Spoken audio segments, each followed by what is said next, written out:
Select the major product of the following reaction. So if we look at the reagents that we're given, the first thing that we see is we've got an iodine attached to a benzene. We've also got an ether. The ether functional groups are not terribly reactive, so I'm going to focus on the iodine. Since that's directly attached to the benzene, this is what we call an aryl halide. If we look at our next reagent, we can see we've got a boron ester. So I'm going to recognize this as an organoboron reagent. We can also see this L2, so that means ligands, usually these large hydrocarbon groups, and palladium. So palladium is a catalyst.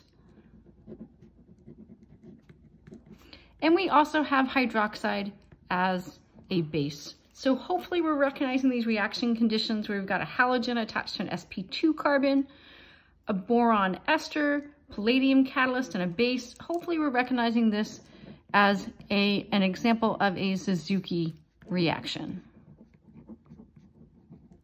And so what happens with a Suzuki reaction is between your aryl halide and your organoborane, your palladium is going to facilitate those two carbon atoms. So the carbon attached to the iodide and the carbon that's directly attached to the boron should come together. So whatever is attached here, we're going to end up making a bond between this pink carbon and this blue carbon. So let's go ahead and draw what this is going to look like. So I'm going to start by drawing that benzene ring. The ether is not reactive. Nothing should happen there. So I'm just going to make sure that I still have that ether present. And the new bond is going to be specifically to this carbon atom. So I'm going to make sure it's 1, 2, 3 carbon atoms away from that ether.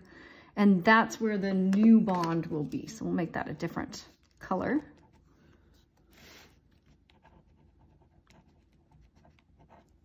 All right, and so what is that new bond going to be attached to? Well, it's going to be a new bond between this pink carbon atom and the blue carbon atom of the organoborane. And then from here, we just want to make sure that we've got the remaining pieces. So that blue carbon atom was part of an alkene, so we'll make sure it's still part of an alkene.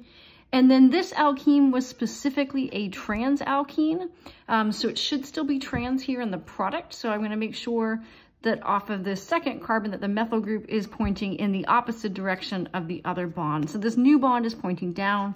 I'll make sure the methyl group is pointing up.